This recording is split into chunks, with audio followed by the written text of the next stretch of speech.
What is up, feasters? Welcome back to another great episode of the Anime Feast. I'm Dominique, and with me today we have the one and only All-Star What up, Matthew. everybody? Dom, I bet you can't one-shot Goku. I can one-shot Goku, You ain't. but can your favorite protagonist beat No. Goku? No. Bet you can't beat Goku. All right, guys, we don't have Tuan with us today. He is away for the day, but that's all right. Matthew and I have a great conversation coming your way. And if you couldn't tell, it's going to center around Goku, Dragon Ball Z. All the great things, one of our original animes. A lot of you, especially if you're a 90s kid, 80s or 90s kid, you probably grew up watching Dragon Ball Z as one of your first animes. And hopefully you still watch it and have enjoyed everything that's going on in Super. We also read the manga, so we're going to dive a bit more into further than where the anime got. The anime kind of ended at what was it, the Tournament of Power? Yep. Yep. Big spoilers for anybody who's not caught up. We'll be discussing what happens after, like what Dom said. And before we continue, make sure you like, comment, and subscribe on the YouTube page. And if you are joining us in live chat, welcome. Yeah. But no, I'm fairly excited about this because, I mean, this is all the nostalgia that we've ever... If nostalgia was physical form, it would probably be Dragon Ball Super, especially this manga. Because there's so many highs, at least for me, I think there's so many highs and lows with this series. And especially, I want to say after this Tournament of Power, because Moro, I believe, is a great villain. Nice little refresh of a villain to go on. Because we get introduced after Tournament of Power, Goku and Vegeta go back to the training with Whis and Beerus. And then Moro, who... Did he escape jail, or did the... I'm blanking right now. Yeah, Moro escaped jail, but I think he used someone to get him out. Yeah. But yeah, Moro escaped, and the Galactic Patrol needed Buu. So they came to Earth. Jacko came to Earth to take Majin Buu to help Because they... rebeat/seal Moro. Yeah, because they knew Moro had that ability which is probably the most fresh ability that he has. Is like he steals energy from other people to gain his own energy. Mm-hmm. He uses magic. Magic, yeah. Which, because what they took Boo, and Boo's like, okay, whatever. Then doesn't he fall asleep on the plane ride there, or the spaceship ride? Probably, because Boo falls asleep all the time, no matter what he's doing. Mm-hmm. And then, because Moro heard through one of the prisoners that the Namekian planet had the Dragon Ball, so you can get the wishes. And that's why he chose Namek to go and fight, and that's where Vegeta and Goku go with Majin Buu. And then... And I like that they get branded as the Galactic Patrol people with the insignia, and Vegeta hates that shit. Goku's fine with it because Goku's fine with almost everything, but Vegeta is not about it. Yeah. Goku just likes to go along with the ride. I'm now this because we have to be this in order to work the case. Sure, why not? Goku just always role playing. You know, it's good. And then, man, they pretty much get one shot if I remember correctly. It's been a... Yeah, it's been a while since the Moro stuff, but they definitely lose time and time again. Like, the great thing with Moro is that even though when he escaped from the patrol, we see him, he's like a really old creature because it was, how many years ago was it? 10 million years ago is when he fought the Supreme Kais and got sealed away and got locked in the prison. Like, that many years, but because of what he is, like, he doesn't die. So it was like he's like the constant draining of energy and draining of magic, things like that to keep him alive and stuff. So like he's just old and he can power up that way, and he's a different type of villain because they weren't prepared for what he could do with not only taking magic or power away from other beings and bestowing it upon himself, but also bestowing it upon others if he wanted to. So like some of the guys that like broke him out of the prison and stuff that were helping him, and Goku and Vegeta were there, he helped power those individuals up too, so that he wouldn't have to fight and said like Goku and them would have to fight the underlings. And so obviously we know Goku and them will always be the underlings. But yeah, No, like, because he gets wishes. He wishes himself young. I can't remember his second wish, but then the third wish was just kept it complete secret and was a cliffhanger for a little bit, for a month, or actually for a couple of months before the. You remember when they got released and people were like, "Wow, that was really his third wish to release all like the Galactic prisoners." yeah. But he had a plan and it worked. And actually, it was one of the few times I enjoyed like the fodder fight with like all the side characters and stuff like that with the Galactic prison. They are trying to retrieve all the Galactic prisoners. And is this when Vegeta went to the other planet to learn instant transmission? Or was that the next arc? Yes. Yes, no, this arc is where they do all of that learning. So, yeah, like you've got, like you said, Moro went to New Namek to get the Dragon Balls, but Vegeta wanted to like repent with ways against Namek, so he went to like help save the Namekians, and they didn't really win that fight, even going Super Saiyan God and Super Saiyan Blue. In the end, they still lost.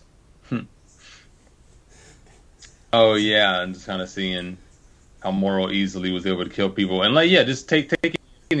But sorry, I'm like scanning through the panels really quick to try to remember some stuff, and that's right. We got to meet one of the most powerful galactic patrolmen who turned out to be an angel. Yeah, Mirrors. I was reading that too. I was like, oh yeah, that's right. Yeah, that part was pretty dope. Turned out to be an angel, and the reason that they needed Majin Buu was because he had absorbed the Supreme Kai that had sealed Moro away all those years ago. So Majin Buu, one of the most powerful beings in the universe, we also now understand has also absorbed a Supreme Kai. Because he absorbed 3 of them, if I remember, or two or 3. Yeah, because Kid Buu absorbed the tall, skinny one, then Fat Buu absorbed the big one, and that's when the Supreme Kai saw his friends pretty much die away. I can't remember which one. I believe so. Yeah, it was definitely the Grand Supreme Kai, though, the one that ended up beating him. Because even when you look back at what he looked like before he was absorbed, like he looks just like Majin Buu. The Grand Supreme Kai looks exactly like Majin Buu, except as a Kai. So it's like tall hair and portrait earrings and stuff. Yeah, because then Mirrors trains Goku, because he wasn't allowed to train Goku or something like that. Yes, well, he's not supposed to intervene because he's a god. Or sorry, because he's an angel. So you're supposed to kind of let things happen. But yes, after all of this, they obviously kept losing, and Moro kept getting more powerful. So they go out and train, and Vegeta, it does end up on the same planet that Goku was on when he learned instant transmission. But Vegeta's like with the yard rats. But Vegeta's like, I don't want to know Goku's technique. I want to learn other things. And Vegeta goes here and learns a lot, but in the process does learn instant transmission. Which to me is funny because he's like, he doesn't want to use it, and but he has to use one time and one time only. And after he does it the one time, he's like, I'm never using that technique again. He's like, oh man, that's just not my style. But yeah, I mean, I guess it's probably he had more time, and he's just I guess a better student because he was quickly able to learn a ton of the techniques. Which, after all of that brings them back to, because Mirrors did train Goku in something like the hyperbolic time chamber, but then they all end up back on Earth. Because after the galactic breakout, they all kind of go back to Earth, and they fight like those three main prisoners that broke out, and one of them was like that robot cyborg android thing. That was giving him a lot of trouble to begin with, and then his name was 7-3. Because I think he learns techniques and. No, because Moro can copy people's abilities and like store them in his like little eye patch. Yes. his eye thing. No, that was 7-3's technique. 7-3 could learn people's techniques and do that, and then Moro absorbed 7-3.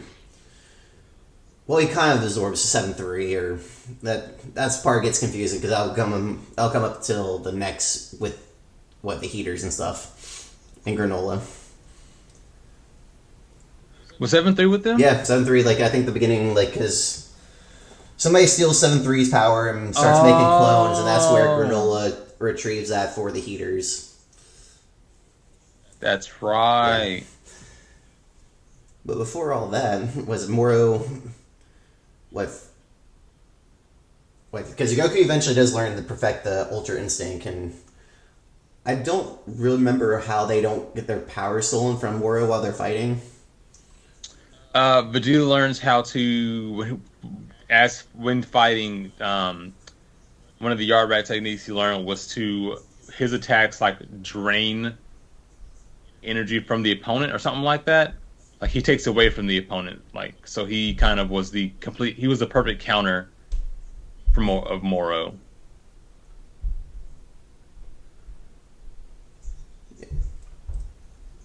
Yep, that and was it? Because when they finally get the upper hand on him and everything, they almost destroy. Did Goku just beam down into the ground, and then that's when Moro fused into the ground? Yeah, so when Goku was finally about to win, that was when Moro was like, "I'm gonna fuse with your planet," because that's something Moro could do. Like when he absorbs energy from planets as well, and he just absorbed into the planet. Absorbs into the planet because he is the planet eater. Yeah. Yep. Because then it's like, oh, like how can you destroy the planet? You can't like in order to win, you would have to destroy Earth. And Dragon Ball Z logic, you can't do that. We can never destroy Earth. We can never rebuild it with the Dragon Balls. Or I don't even know why they don't use the Dragon Balls just to wish Moro away. You know? Then. But they had to go find them, right? The Dragon Balls, I mean, like, they had the Dragon Balls on New Namek if they needed them. But those are the Dragon Balls that Mirrors used. What were the Earth? Not Mirrors, Moro. Yeah. Moro and his team. Those are the Dragon Balls that they used. What were the Dragon Balls on Earth then? That's what I'm saying. I think they were gonna try to go out and find them, or they had just recently used them. I can't remember, but they weren't able to use those. Yeah, and Vegeta and Goku always want a good fight too, so that's.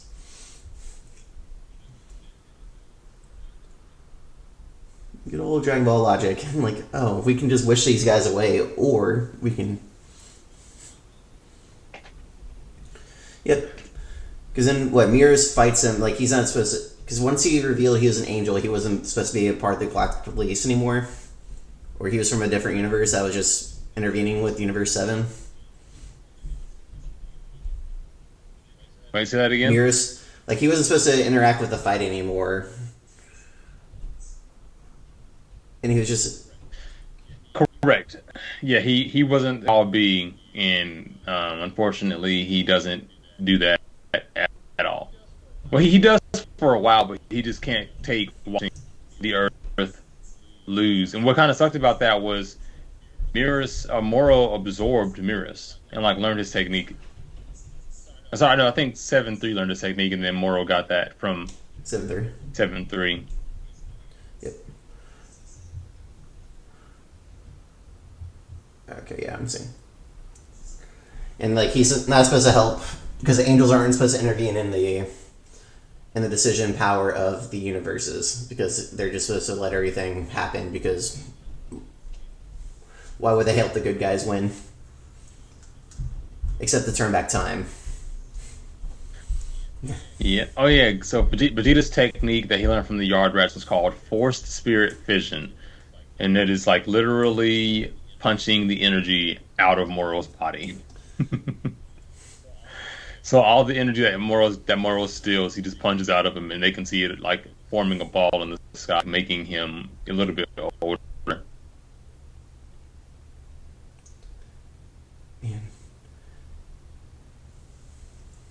Yes, it's been so long since we read it, but I remember when we were reading everything about the moral arc, it was like just more and more amazing as things were happening because it was like, okay, this seems like a villain Goku and them should be able to beat no problem, and then nope, that doesn't happen, and then they start to beat up on him, and then Moro does something with the magic he has to absorb more energy or get a new technique and overpower them once again. But it goes back to the problem I've had though with Dragon Ball Z is this damn power scaling issue. Like what? It's so inconsistent, and it's all over the place. And especially because like nowadays they'll jump straight to from base form to Super Saiyan God or Super Saiyan Blue, and I'm like, you have four other forms. Like, what are you doing? And then you'll see them like easily overpower. Like you'll see them kind of fight in base form and then jump up to to blue and then be like still struggling or barely winning and I'm like this is five power-ups. What do you mean like they're barely winning now? Like they are. And then if and I don't know, it's just I hate the power scaling that's been going on in Dragon Ball Z for sure. No, it's frustrating. Then I know we've talked about like when Krillin fought Goku in Super Saiyan Blue. Like, there's no way Krillin would ever keep up with that. And even Right. like base form Goku, he has no chance of sustaining a good fight for Goku to be like, oh, I think you're ready for the tournament power against all these other beings just as strong as me. But no, I kind of enjoyed the Moro, like, until he absorbed. I mean, I get it because he can absorb into the ground. But I still enjoyed it, and then, I mean, you get the relucting and Goku turning into, like, the monster form and just. Did he give him, like, a giant headbutt to win the fight? Well, Goku versus Big Yeah, Moro. Planet Moro. I'm trying to find that because I because that's definitely when Goku was able to finally turn the table. Was that he finally got Ultra Instinct and was able to beat up Moro. It's like so much so that like it was funny because Moro pretty much killed him the couple chapters prior, like struck straight through his chest. But obviously, we know he can get healed and stuff, and Ultra Instinct Goku was beating the bricks off of Moro, Yeah. and then but somehow because it was that he manifested his energy into a giant Goku, so it was Planet Moro versus Giant Energy Goku. it was the weirdest shit, man. It's like if Goku became the Spirit Bomb. Yeah, pretty much. That's. So I remember in the original Dragon Ball, like, he did the Supreme Golden Fist or Dragon Fist. That one's been against either Piccolo or Tien. I think it was Piccolo because he like went through Piccolo's stomach for just like he did his dad. It's King Piccolo's dad, or against King Piccolo, and did it to Piccolo Jr. But yeah, no. Oh, that's right. And they finally also introduced Oob, like legitimately introduced Oob now, because he was introduced in GT, but GT's not canon. But now they actually introduced Oob because towards the end of that, when they needed a little bit more energy, they noticed energy. And as the title here says, though, they suddenly noticed an enormous ball of God power approaching. The power comes from a young boy in a small village named Oob, who was able to send his energy thanks to the Grand Supreme Kai. So we finally get Oob back. Yeah, because the original ending of Z had Oob going with Goku to go train, but then they didn't really ever touch upon that. And I always forget when they ended the technical. Because like that tournament, like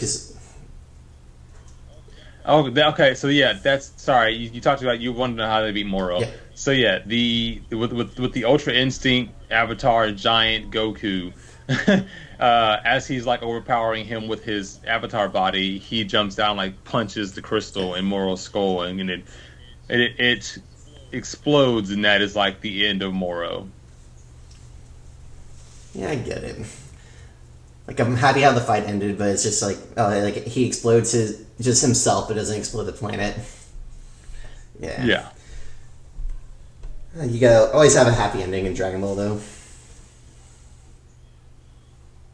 Well, that was for the time Yeah. being, because then we finally get to where we are now, and it became the next arc, which was like Granola, who's a Ceruleans. Cerulean, Heaters. and we meet him, and we meet the Heaters, and we see that the Heaters are apparently a race that likes to conduct intergalactic business.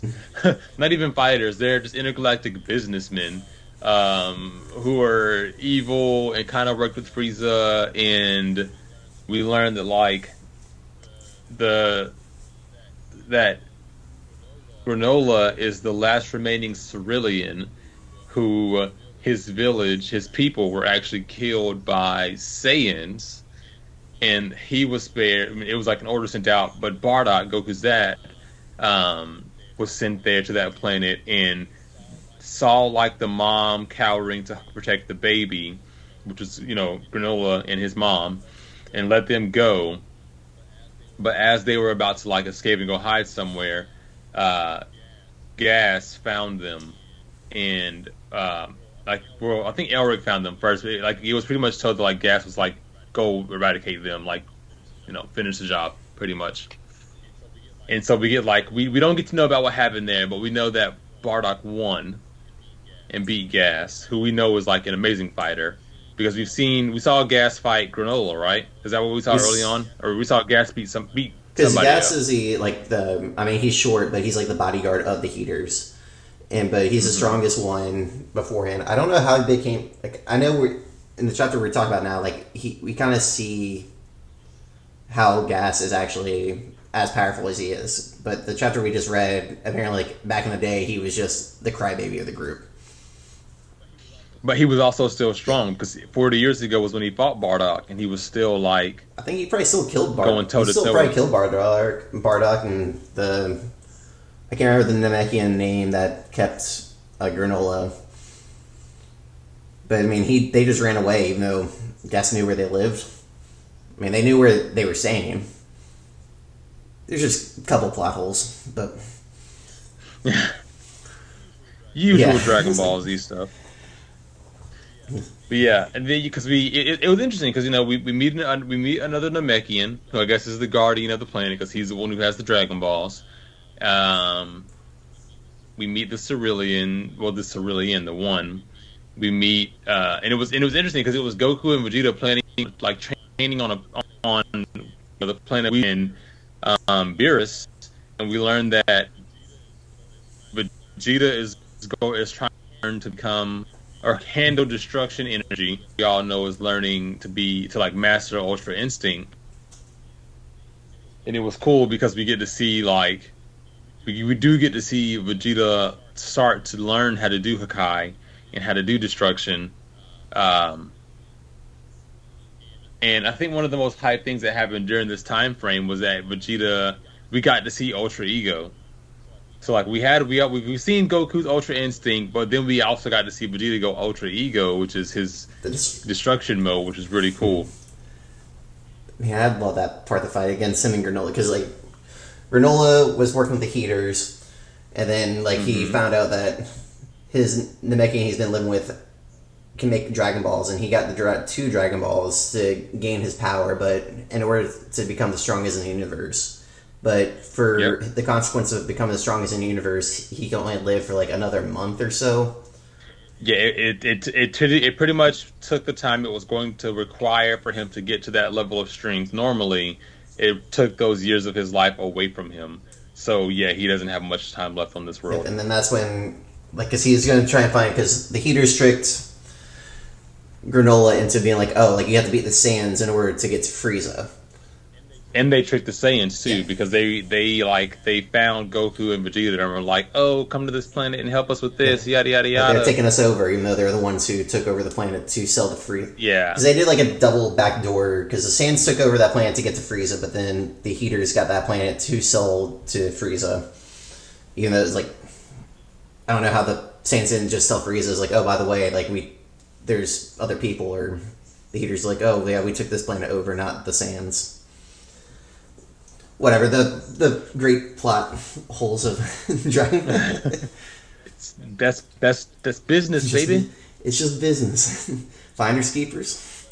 But I think it was funny though because Granola did go against the Namekian's wishes and like found there was only two Dragon Balls, which is crazy, but he found the two Dragon Balls, got the wish, made the wish to become the strongest, and immediately went at Goku and Vegeta.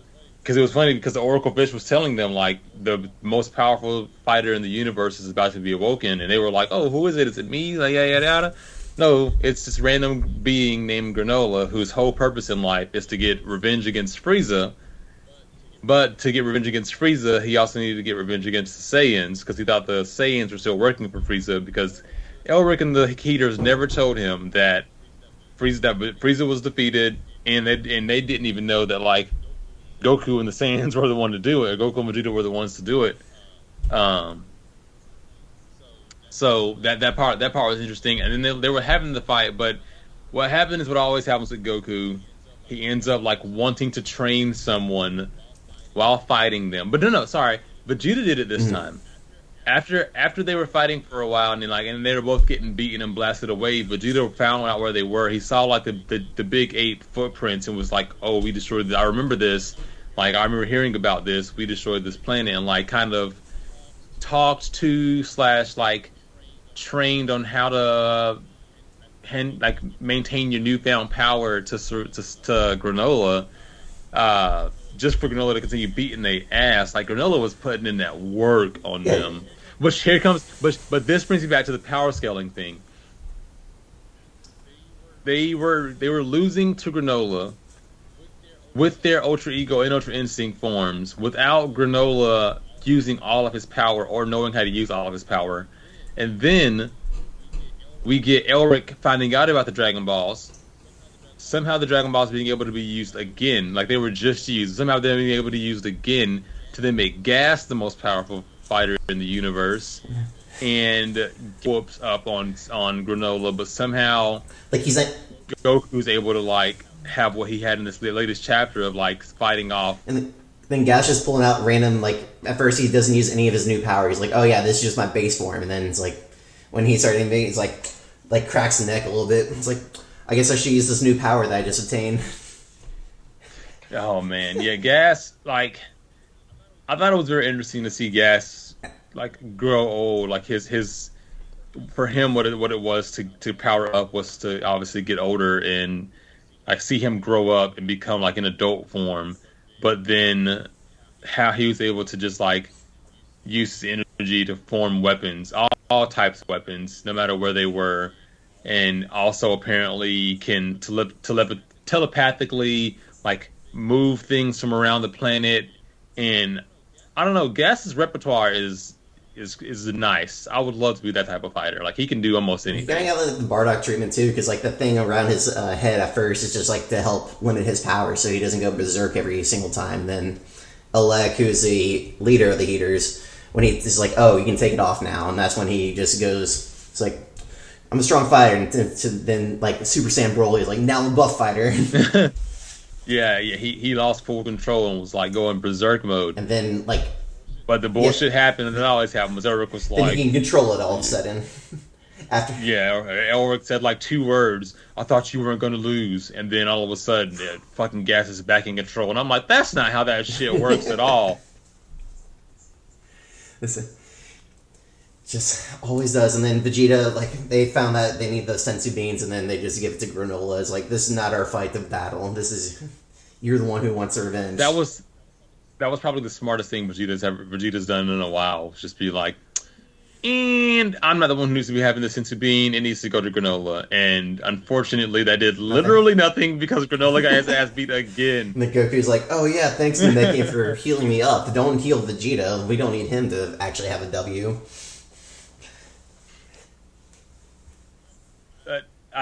What the funny thing though is that consistently what's been shown in Dragon Ball Z is no matter how strong someone is, no one can stop a bullet or a laser, like a shot in the back. Because remember, I think Goku in Super was taken out by like a ray shot to the back that like went straight through him. And then we see how weak Elric. We know Elric's probably decently weak compared to everybody else. But when Granola and Gas are fighting after the Sensu Bean, and Gas like kind of throws him towards throws Granola towards Elric, and he has his back turned. Elric shoots him in the back with that laser gun, and it completely defeats Granola. Like, Granola's done after that. And it's kind of funny. It's like, no matter how strong you are, you can't beat the gun. The gun's can't beat the laser. Pew pew. You're literally fighting like fists destroying punches each time and super fast, but the laser gun to the back is what gets you done. Yeah, you're deflecting all types of super powerful attacks, but you're like, oh no, laser gun, dead. But no, yeah.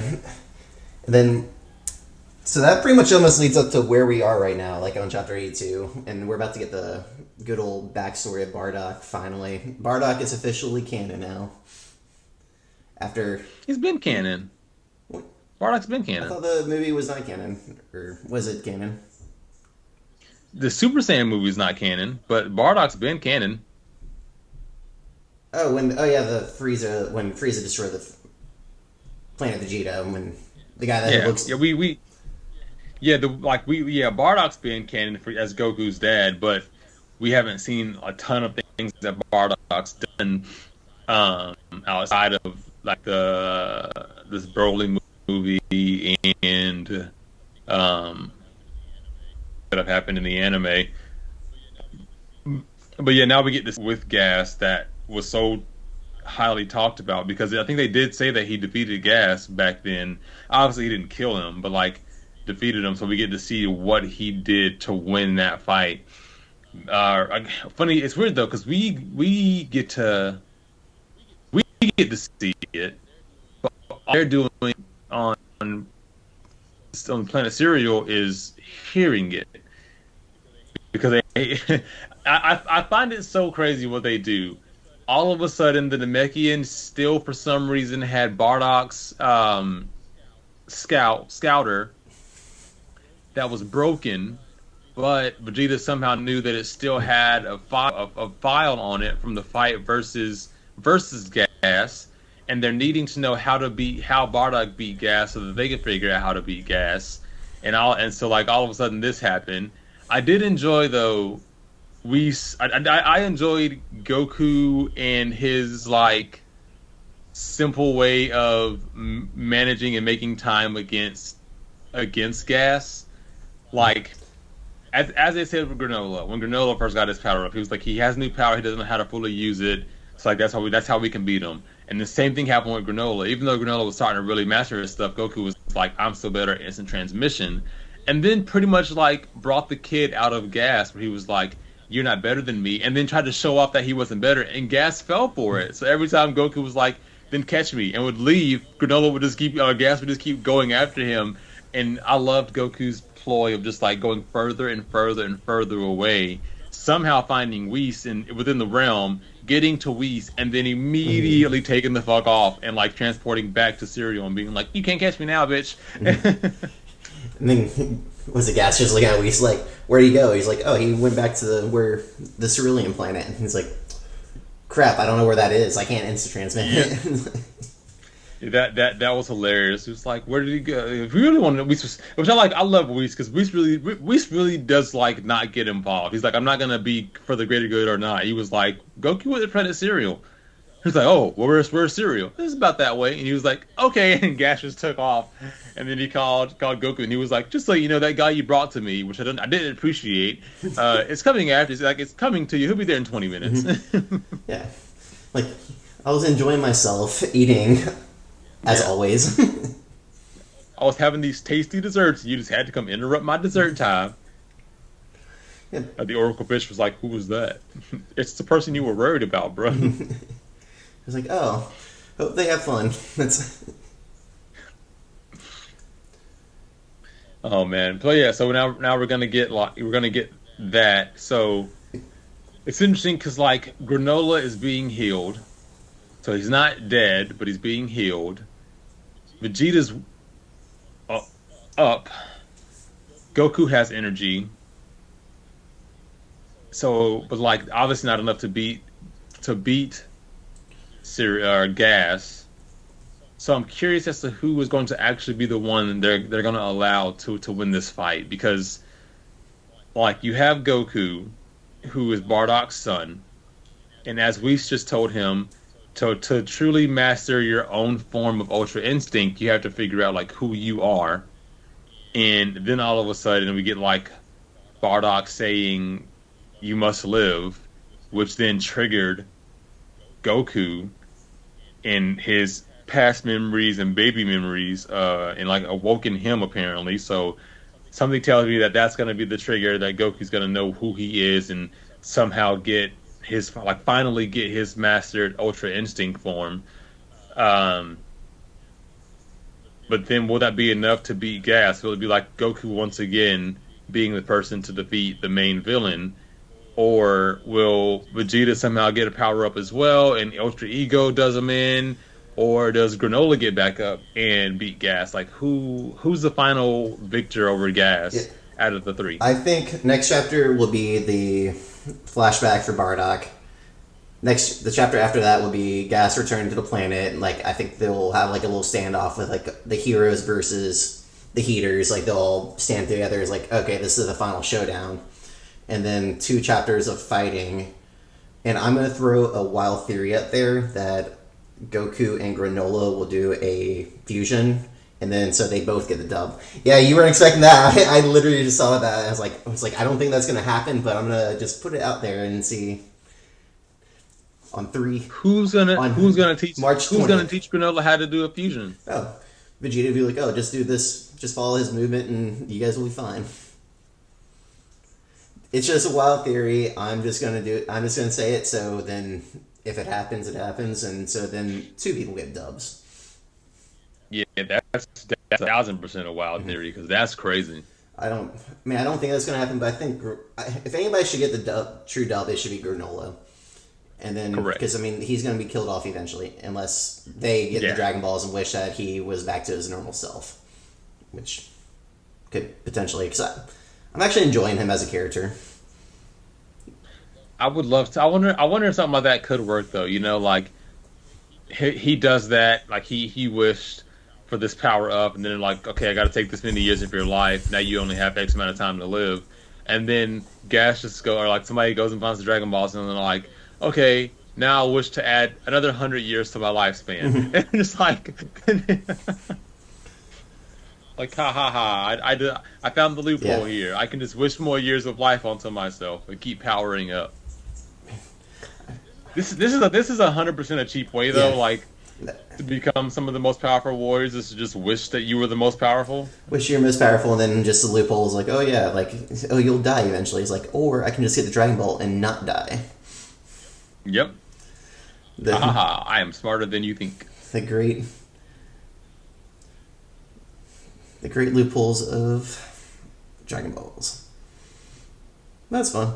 No, but it's still enjoyable. Just takes a nostalgic. Oh yeah.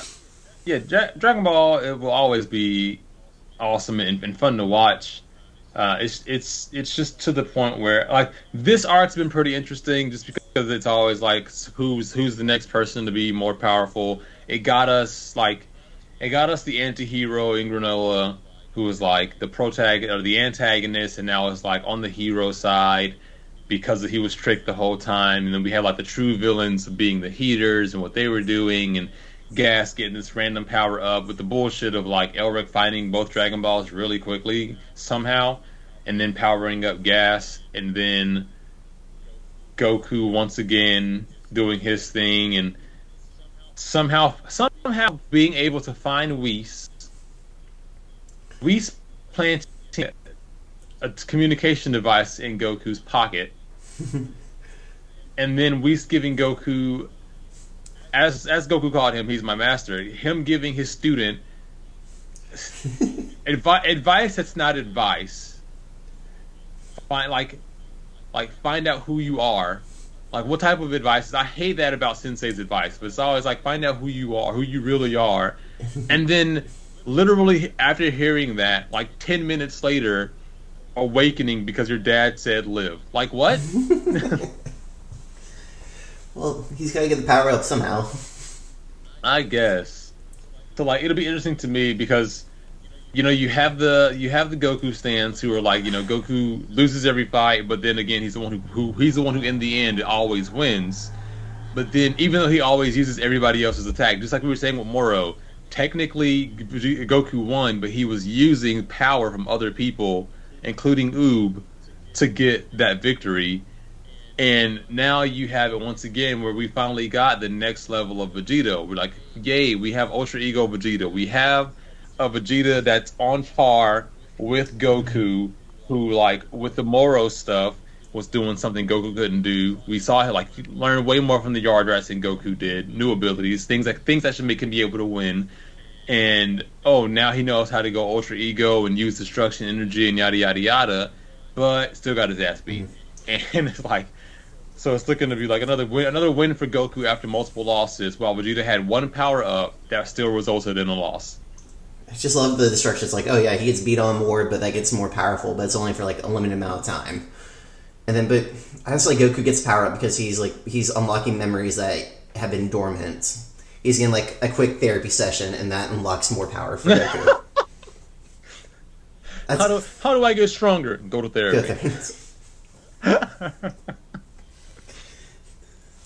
Just remember what happened, and then become stronger. And it's just so confusing because Goku was a baby when Bardock sent him off. So like, what is that? This literally means nothing to Goku. He was a baby when he was sent off.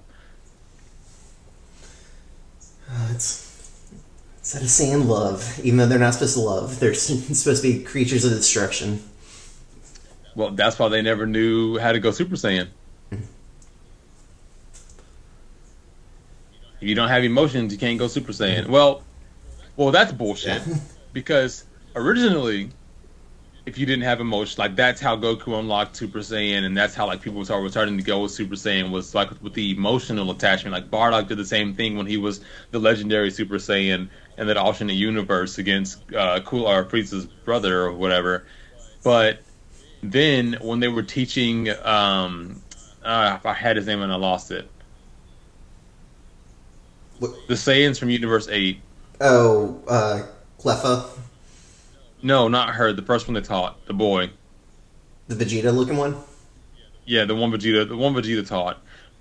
But essentially, they pretty much taught them, you need to find this tingly sensation in your lower back, and then really focus on that tingly sensation, and then, Super Saiyan. Bitch, what? Like that. So... That's not how we learn Super Saiyan at all. No, we had to see people die in front of us, and our loved ones die. Krillin had to die 4 times before Super Saiyan happened. Yeah, that's 1,000% like Vegeta was saying before. What is this, a Super Saiyan market sale? Like, that's what happened in Dragon Ball Super. It was just like, hey, I know Dragon Ball Z was all about let's teach people how to go Super Saiyan one way or another. But here with this, we're just going to say in Super, you find that tingly sensation in your lower back and you go Super Saiyan. And then, somehow, you'll also be able to unlock Super Saiyan 2, looking at Cleffa. And then, like... You'll just keep on getting stronger and stronger until I beat you. And even with that, it was like, now the Super Saiyan mode that you just learned is on par with my Super Saiyan mode that I've known for a long time. Bitch, what? No. No, that's not how this works. Not at all how it works. Yeah, that all of that was overall pretty much annoying, but the rest of it was pretty good. Yeah. Man, I still love Jiro. I know people will talk bad about Jiro, but he's just enjoyable. Who? Am I saying? Yeah, Jiro, the Turn Power antagonist. Oh, Jiren? Jiren, thank you, sorry. I think I combined Jiro and Moro together. Yeah, he 1,000% should have won the Tournament of Power. Just by himself. Jiren could have just stood in the middle of the ring and then just unlocked whatever power he had, and it would have just pushed everybody off. And then he could have been like, okay, we're done here. See ya. Deuces. I did like Jiren. I can't wait to see him come back. And what people will talk about with like Jiren versus Broly, like I would love to see That's that. a dream fight. Yeah, I would love to see Jiren versus Broly. But Berserk Broly. Controlled Broly probably couldn't do anything. Berserk Broly, Yeah. Jiren, yeah, that'd be a fight for the day for the ages. But I'm trying to remember. Goku and Vegeta didn't fuse in the Tournament of Power, right? No, only Clef, only the girls from Universe 8 fused with the Pulsar earrings. Yeah. No, they were talking about it, but then they were like, no, like, we're too cheap. We're too strong when we fuse together. Yeah, because that would have been an instant wipe, even against Jiren. Because like we saw how easily them doing that and then going Super Saiyan God or Super Saiyan Blue, we saw how easily they beat Broly. Mm-hmm. Like they were just toying with Broly. So like they probably would have also easily beat Jiren fused Super Saiyan Blue. Mm-hmm. So many cool potential fights. Make it happen, people. Somebody on just post it somewhere online so we can enjoy ourselves. Sweet. Oh man. Yep. Do you have anything else to add? No, I think I'm gonna try to get Kara to watch some of this because it's now on Dragon Ball Z and I think Dragon Ball GT are now all on Crunchyroll. Yeah. So I'm gonna try to because she enjoyed me playing Dragon Ball Z Kakarot and kind of knows the story more from that. So I'm gonna see if she's down to watch any of it. I really do recommend watching Kai because Kai's like the nice condensed version of the old school Dragon Ball, but without filler. Without filler, and the pacing's a lot better. Yeah. Well, we probably would start it. I'd probably just go ahead and have her start at GT or not GT at maybe. And then, because I kind of miss GT. I want to see it again. I don't know if people didn't like GT, but I did. It's not. It's not bad for me. It's just skipping to about episode 16. The first 15 episodes are very slow. Like episode 1 isn't too bad. It sets up everything, but then 2 to 14 or something like that until you're introduced to Baby before Baby goes to Earth. Yes. Then that's when it got good. That's what I want to see. I want to see like grown up Gotenks and all of them, and Gotenks. my teenage Gotenks and Goten and them, and Goten being a womanizer. Yeah, I want to see. I want to see Baby. I want to see evil like Baby Vegeta and Baby Bulma, and the Golden Ape. I want to go to the different Shenrons and like the evil Shenrons and Omega Shenron. Like all of those were great. Like I really enjoyed all of that. Mm-hmm. So I want to see it again, even though Goku was a child. Yeah. And then of course Super Saiyan 4, the best version of Super Saiyan 4. Super Saiyan 4. I can't disagree with that.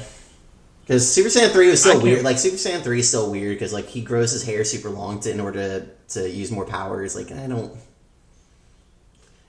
That was the dumbest premise I've ever seen that they've done. Is because I kind of got it. Dragon Ball, or was it Super Saiyan 1, just spiked the hair up. Super Saiyan 2, the hair was a little bit longer. Not a lot, but, like, a little bit longer. And then, of course, you got the electricity around you. And then all of a sudden they were like, Super Saiyan 3, we're going to make his hair touch his ankle. And I was like, why? What the fuck is this power up? What is this? What is the point?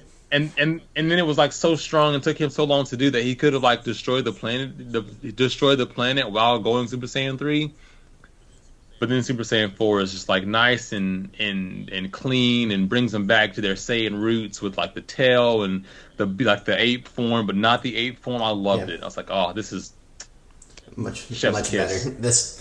What Super Saiyan 3 should have been. Like, realizing, like, go into the ape form and be like, oh, like, in order to become the ape, you have to, like, not absorb his power, but realize that you have to go back to your Saiyan roots in order to...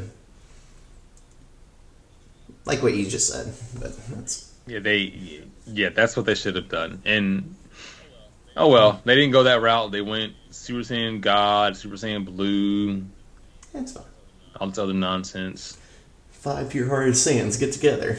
That's We don't have 5 Saiyans. but the I'm pregnant. pregnant. Oh. Screw off. Ah, man, that was so fucking stupid. But necessary.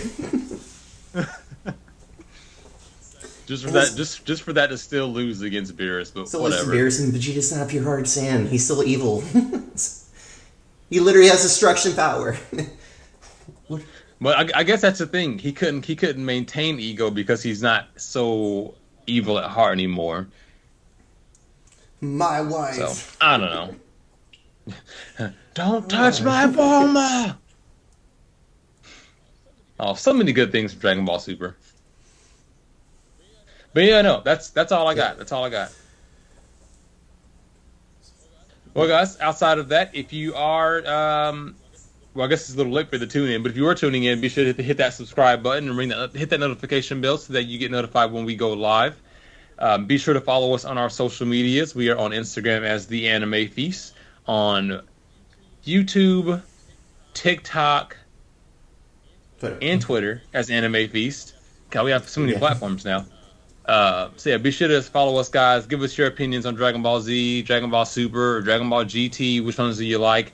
The Moro fight's coming up, the Granola fight coming after that, the different arcs that we have. And outside of that, stay hungry, my friends. peace.